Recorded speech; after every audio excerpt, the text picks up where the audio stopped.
यह सोचकर ही मेरी जान निकल रही थी कि अगर आयुष को पता चल गया कि मैं कुंवारी नहीं रही तो शायद वह मुझे जान से ही मार देगा, क्योंकि मेरे पेट में राजू का वह बच्चा था। सर्दियों की वह रात मैं कभी नहीं भूल सकती जब मैं और राजू एक गलती कर बैठे थे। आखिर आयुष रात 12 बजे कमरे में दाखिल हुआ। मेरा दिल धक धक करने लगा क्योंकि मेरा राज खुलने वाला था। फिर सुहाग रात का आगाज हुआ कि अचानक मेरा पति मेरे जिस्म देखकर, आशा मेडिकल की स्टूडेंट थी क्योंकि उसे डॉक्टर बनने का बहुत शौक था, इसलिए मेडिकल कॉलेज में एडमिशन लिया और दिल लगाकर पढ़ने लगी। आशा की क्लास में एक बहन भाई और पढ़ते थे। आशा की उससे दोस्ती हो गई।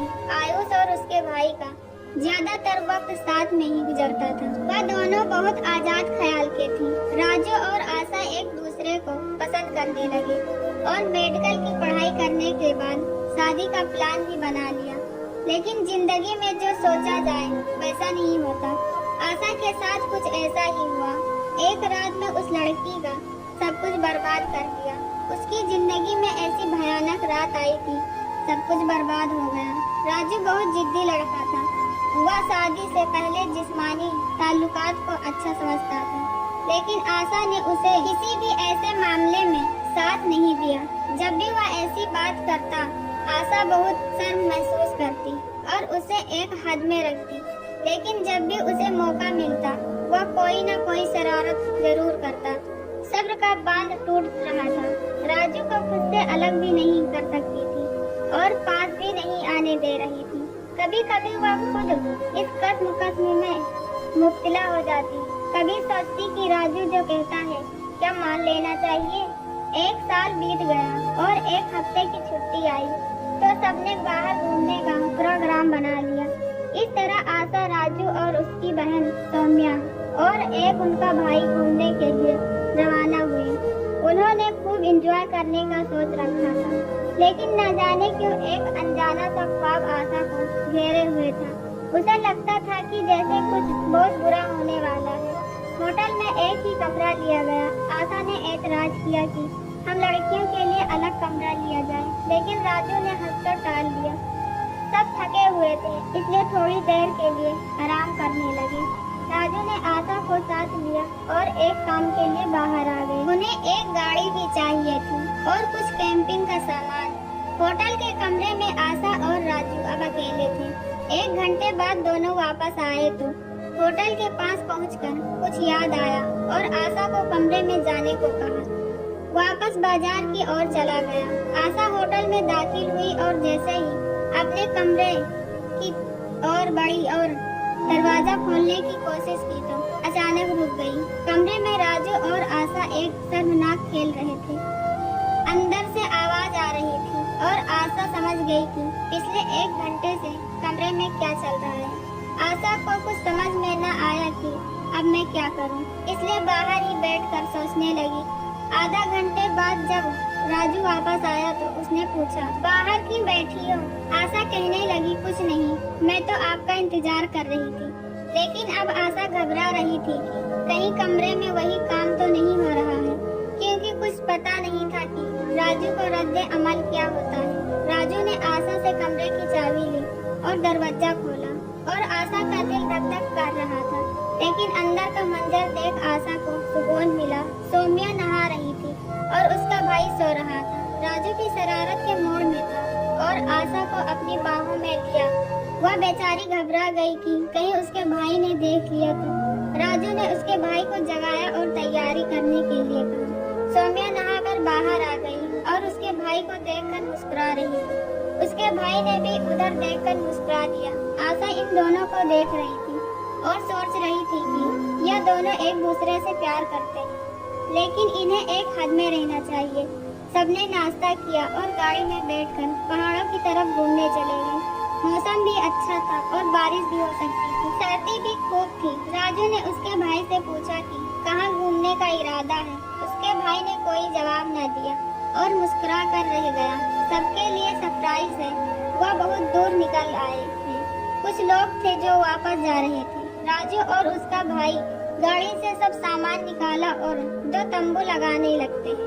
उनका इरादा यहाँ रात गुजारने का था, लेकिन आशा कुछ अपसेट थी। वह सौम्या के साथ बैठ कुछ खूबसूरत नजारों में गुम थी। अचानक से आशा ने सौम्या से कहा कि तुम उसके भाई को कुछ ज्यादा ढील दे रही हो। हमें सब पता है, हमारे जाने के बाद तुम दोनों कमरे में जिस काम में मसरूफ थे वह अच्छा नहीं है। सामियान ने सारी बेशर्मी की हद पार करते हुए कहा, क्या बताऊं यार, तुम दोनों 1 घंटा और लेट आते तो फिर दोनों खिलखिला कर हंस पड़े। और सौम्या ने कहा, कोई बात नहीं, उसके भाई ने प्रोटेक्शन यूज किया था। राजू को अपनी ओर आते देख दोनों खामोश हो गई। दोनों तंबू लगा ही रहे थे कि बारिश शुरू हो गई। सब अपने अपने तंबू में चले गए और दोपहर का खाना खाया। तब तक बारिश भी थम चुकी थी और अपना अपना सामान लिया और पहाड़ी की ओर बढ़े। सौम्या और उसका भाई आ गए थे और थोड़े फासले पर आशा और राजू आ रहे थे। पेड़ और झाड़ियों के रास्ते होकर जा रहे थे। सौम्या और वह आगे निकल गए थे। आशा थक गई और राजू से कहा कि कुछ देर सांस ले लो। दोनों एक जगह बैठ गए और राजू उसे देखे जा रहा था और सोच रहा था कि इस लड़की को हासिल करने का यह सबसे अच्छा मौका है। वह खिसक कर आशा के पास चला गया। अब दोनों एक दूसरे के इतने करीब थे, एक दूसरे की सांस को भी सुन सकते थे। फिर तो सब्र के सारे बांध टूट गए और दोनों दीवाने एक दूसरे को प्यार करने लगे। फिर पहली बार आशा को महसूस हुआ कि वह बहुत गलत कर रही है। दोनों थक गए और लंबी सांसें लेने लगी। अचानक आशा की नजर राजू पर पड़ी, जो उसे घूर रहा था। आशा ने जल्दी जल्दी अपने कपड़े सही किया और सौम्या ने कहा, भाई आप कहाँ रह गए थे? हमने सोचा कि कहीं आप लोग हमसे बिछड़ ही न जाएं, इसलिए हम वापस आ गए और सफर एक बार फिर शुरू हो। कुछ दूर जाने के बाद आशा ने राजू से कहा कि वापस चलते हैं, शाम होने वाली है। अगर बारिश आ गई तो बहुत मुश्किल होगी। सबने वापसी का इरादा कर लिया। अब की बार सौम्या और उसका भाई कहीं दूर रह गए। शाम का अंधेरा फैल चुका था। अचानक सौम्या की चीख सुनकर उसका भाई वापस दौड़ा। आशा और राजू ने जो मंजर देखा, उनके तो होश ही उड़ गए। उसका भाई नीचे खंडक में गिर गया था और सौम्या रो रही थी। राजू ने उसके भाई को आवाजें दी, लेकिन कोई जवाब नहीं आया। तो राजू नीचे जाने का फैसला किया। आशा और सौम्या बहुत डरी हुई थी। उन्होंने राजू को रोक लिया। आशा के पास एक टार्च थी। जब उसकी रोशनी खाई में डाली गई तो उसके औजार खत्म हो गए। उसके भाई का सर फट चुका था और वह इस दुनिया से जा चुका था। इस वक्त किसी की मदद लेना बहुत मुश्किल था, क्योंकि वह बहुत दूर जा चुके थे। आखिर वह गाड़ी और तंबू की जगह पर आए तो उनकी गाड़ी और तंबू गायब थी। अब तो उनका खून खुश हो गया। अचानक 3 आदमियों ने उन्हें अपने घेरे में ले लिया और उन्हें अपने साथ ले गए। वह डाकू थे। अब उनके साथ बहुत बुरा होने वाला था। रात हो गई थी, सर्दी भी बन चुकी थी। वह लोग उनको लेकर एक पुराने घर पहुँचे, जहाँ एक खौफनाक शक्ल वाला बुढ़ा आदमी बैठा था। हसीन और जवान लड़कियों को देखकर उसका मन ललचाने लगा। उसने आगे बढ़कर राजू की बहन को अपनी ओर खींचकर अपनी बाहों में भर लिया। राजू का जवान खून काल उठा। उसने आगे बढ़कर उसको एक मुक्का दे मारा, जैसे उसके मुंह से खून का फव्वारा उबल पड़ा। यह देख दोनों लड़कियों की चीखें निकल आई।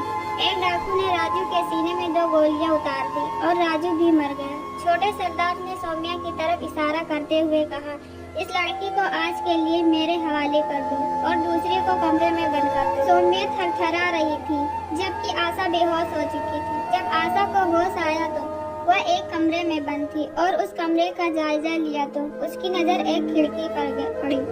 अब आशा के पास 2 रास्ते थे। एक कि वह भाग जाए तो उसकी जान बच जाती, दूसरा अगर उनके पास रहती तो वह उसका जो हश्र करते। वह सोचकर उसकी रूह कांप उठी। जल्दी से उठी और खिड़की से बाहर देखा तो चांद की रोशनी में एक हल्का सा रास्ता नीचे की ओर जाता दिखा।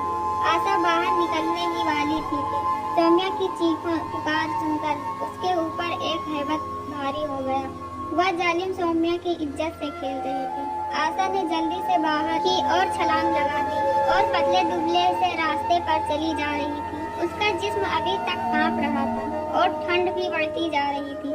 वह रुके बगैर चलती रही। आखिर एक सड़क तक पहुंच गई। दूर कुछ गाड़ी नजर आ रही थी, लेकिन सड़क पर पहुंचते ही लड़खड़ा कर गिर पड़ी और बेहोश हो गई। जब उसे होश आया तो सुबह हो चुकी थी और एक घर में थी। वह काफी डरी हुई थी। उसका दिमाग ठीक से नहीं काम कर रहा था और अचानक एक औरत अंदर आई और तो आशा ने जो बीती सब बता दी। राजू और उसका भाई इस दुनिया से जा चुके थे। सौम्या का क्या हुआ कोई कुछ नहीं कह सकता था। इस औरत ने मुझे शहर की ओर रवाना किया। जैसे तैसे मैं अपने घर पहुंची। राजू, सौम्या और उसके भाई की तलाश में पुलिस गई, लेकिन कुछ हाथ न लगा और 1 महीना गुजर गया। आशा की तबीयत खराब रहने लगी और इसका इलाज हुआ और वह ठीक हो गई। इन सारी बातों को आशा ने एक राज रखा कि वह कैसे राजू के हाथों अपनी इज्जत लुटा चुकी थी और कैसे उन्हें अगवा किया गया। उसने बस इतना बता दिया कि वह उनसे बिछड़ गई थी। आयुष उसका रिश्तेदार था। आयुष आशा को चाहता भी था। उसने अपने माता पिता से उसका रिश्ता मांगने के लिए घर भेजा था। आशा के माँ बाप ने उसका रिश्ता तय कर दिया। आशा राजू की मौत को भुला ना पाई थी, क्योंकि राजू उसकी पहली मोहब्बत है और शादी के दिन करीब आ रहे थे। आशा गुमसुम बैठी थी। अचानक उसे पलटी होना शुरू हुई तो उसे होश आया और टॉयलेट की तरफ दौड़ी। उसका दिल धक करके रह गया। वह मेडिकल की स्टूडेंट थी। उसने पढ़ाई करना छोड़ दिया था। अब वह समझ चुकी थी कि वह कुंवारी नहीं रही, वह प्रेग्नेंट हो चुकी है। उसके पेट में राजू का बच्चा है। शादी की रात वह कमरे में बैठी यही सोच रही थी कि अब क्या होगा। थोड़ी ही देर बाद आयुष सुहाग रात के लिए कमरे में आने वाला था। आशा का दिल जोर जोर से धड़क रहा था, क्योंकि उसका राज खुलने वाला था। आयुष बच्चा नहीं था कि उसे पता न चलता। अचानक कमरे का दरवाजा खुला और आयुष अंदर दाखिल हुआ। आशा सुहाग रात के खौफ से पसीने में डूब चुकी थी। एक कयामत आने वाली थी। आयुष उसके करीब आ गया और बातें करने लगा। वह सिर्फ सिर हिलाकर जवाब दे रही थी। आखिर वह अमल हुआ लम्हा भी आ गया जिसका डर था। आयुष ने उसे बाहों में भर लिया और उसे प्यार करने लगा। वह आशा का दीवाना था। अब उसकी ख्वाहिश पूरी हो रही थी। फिर वह हुआ जिसका डर था। अचानक आयुष ने मायूस किया कि उसकी बीवी कुंवारी नहीं है। वह परेशान हो गया कि यह सब क्या है। उसने सवालिया नजरों से आशा की तरफ देखा और उसने सर झुका लिया। अपने कपड़े पहना और जाने लगा तो आशा उसके सामने खड़ी हो गई और आशा की आंखों में आंसू थे। आयुष ने कहा, आशा अब क्या रह गया है, तुमने मेरा दिल तोड़ दिया। आशा ने कहा, पहले मेरी बात सुन ले, फिर आप जो सजा देंगे हमें मंजूर होगी। आशा के ऊपर जो बीती थी उसने सब कह दी और रोने लगी। आयुष उसे हसरत भरी निगाहों से देख रहा था। वह सोच में पड़ गया कि इस लड़की ने कितने दर्द भरे लम्हे गुजारे हैं। मोहब्बत में इंसान अंधा हो जाता है और बहुत सारी गलतियां कर बैठता है। ऐसा ही आशा भी एक गलती कर चुकी थी जो उसके पेट में पल रही थी। वह रात ऐसे ही गुजार गई। अगली सुबह आशा का आयुष से सामना हुआ तो वहाँ सब झुकाए परेशान खड़ी थी। आयुष उसके पास आया और कहा, आशा रात वाली बात से क्षमा चाहता हूँ। तुम मेरी जिंदगी हो और मैं हर मुश्किल में तुम्हारे साथ हूँ। आशा की आंखों में आंसू आ गए और वह आयुष से लिपट गई और एक बहुत बड़ा बोझ उसके सर से उतर गया। दोस्तों, अगर आपको हमारी यह वीडियो पसंद आई तो इसको लाइक, कमेंट और शेयर जरूर करें और चैनल को सब्सक्राइब करें। हम ऐसी कहानी आपके लिए लाते रहेंगे। धन्यवाद।